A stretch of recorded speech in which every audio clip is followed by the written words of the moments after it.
हमने शहर को दी एक नई पहचान, हम हैं सिंघानिया बिल्डकॉन। उत्तर प्रदेश के साथ ही 5 राज्यों के विधानसभा चुनाव के नतीजे आ चुके हैं और जो तस्वीर सामने आई उसमें उत्तर प्रदेश, उत्तराखंड, गोवा और मणिपुर में बीजेपी की सरकार बनना तय है। यूपी की बागडोर लगातार दूसरी बार योगी आदित्यनाथ के हाथ में होगी, तो दूसरी ओर पंजाब में आम आदमी पार्टी ने प्रचंड जीत के साथ इतिहास रचा है। देश में आम आदमी पार्टी पहली क्षेत्रीय पार्टी बनेगी जिसने 2 राज्यों में सरकार बनाई है। वहीं कांग्रेस की मुश्किलें खत्म होने का नाम नहीं ले रही है। कांग्रेस के पंजे से पंजाब भी फिसल गया है। दशकों से संभाल कर रखा तुरुप का पत्ता भी कांग्रेस के नाम नहीं आया। यूपी की जनता ने प्रियंका की लीडरशिप को भी नकार दिया है। ये रिपोर्ट देखिए।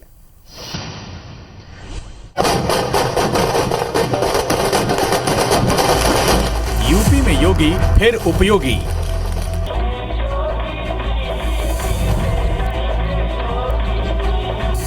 पंजाब में आपका बढ़ा मान।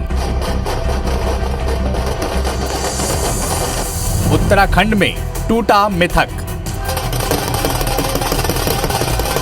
मणिपुर, गोवा में बीजेपी का डंका। बीते 8 जनवरी को यूपी, पंजाब समेत 5 राज्यों में विधानसभा चुनाव की तारीखों के ऐलान के साथ जो कयासों और अटकलों का दौर शुरू हुआ था, उसे 10 मार्च के नतीजों ने साफ कर दिया।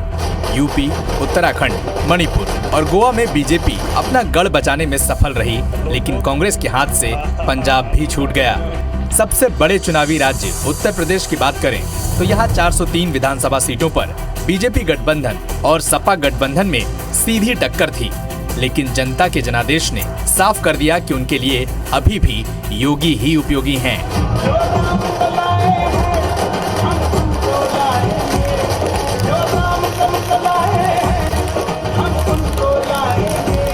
बीजेपी गठबंधन एक बार फिर से यूपी में सरकार बनाने जा रही है।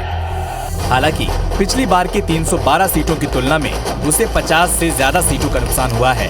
बीजेपी की सीटें जरूर कम हुई, लेकिन उसका वोट शेयर 3% बढ़ गया। वहीं अखिलेश यादव की अगुवाई में सपा गठबंधन ने 100 से ज्यादा सीटें जीतने में सफल रही। कांग्रेस और बीएसपी पिछली बार की तरह कुछ खास करने में असफल रहे। बीजेपी को जो बहुमत मिला है उसमें हिंदुत्व का एजेंडा कारगर रहा या योगी सरकार के बहुप्रचारित गुड गवर्नेंस का हाथ, ये कहना अभी मुश्किल है, लेकिन कहा जा सकता है कि ये नतीजे 2024 के लोकसभा चुनाव पर बड़ा असर डालेंगे। साथ ही ये भी कहना गलत नहीं होगा कि योगी और मोदी की जोड़ी का जादू बरकरार है, जबकि साइकिल को अब 2027 की रेस की तैयारी करनी होगी। अब बात करें पंजाब की, तो तमाम एग्जिट पोल के दावे को सही ठहराते हुए आम आदमी पार्टी ने बड़ा उलटफेर कर दिया। पंजाब की 117 सीटों में से 90 से ज्यादा सीट लाकर एक तरफा जीत हासिल की। चुनाव से पहले बिखरी कांग्रेस 15 सीट जीतकर दूसरे नंबर पर रही। शिरोमणि अकाली दल और बीजेपी दहाई का आंकड़ा भी नहीं छू सके। जाहिर है पंजाब उन गिने चुने राज्यों में से एक है जहां कांग्रेस सत्ता में थी, लेकिन पार्टी की अंदरूनी उठापटक के चलते आम आदमी पार्टी यहां सेंध लगाने में सफल रही।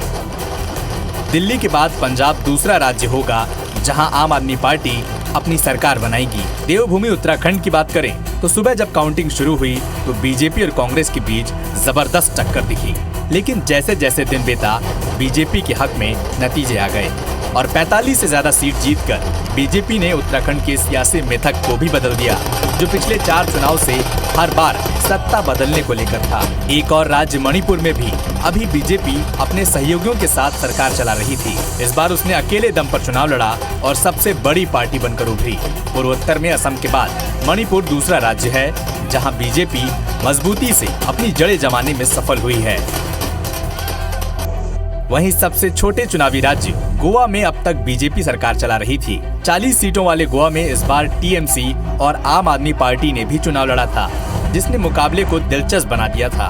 यहाँ बीजेपी सबसे बड़ी पार्टी जरूर रही, लेकिन स्पष्ट बहुमत से फिलहाल दूर है। कुल मिलाकर पंजाब को छोड़कर बाकी विधानसभा चुनाव की जीत ने बीजेपी की बाँछें खिला दी है। वहीं कुछ राज्यों में सिमट चुकी कांग्रेस के हाथ से पंजाब भी निकल गया, जबकि आम आदमी पार्टी की सफलता देश की सियासत को नया संदेश जरूर दे रही है। लखनऊ से स्टार जैन राजेश मिश्रा और विजय दीक्षित के साथ ब्यूरो रिपोर्ट IBC 24।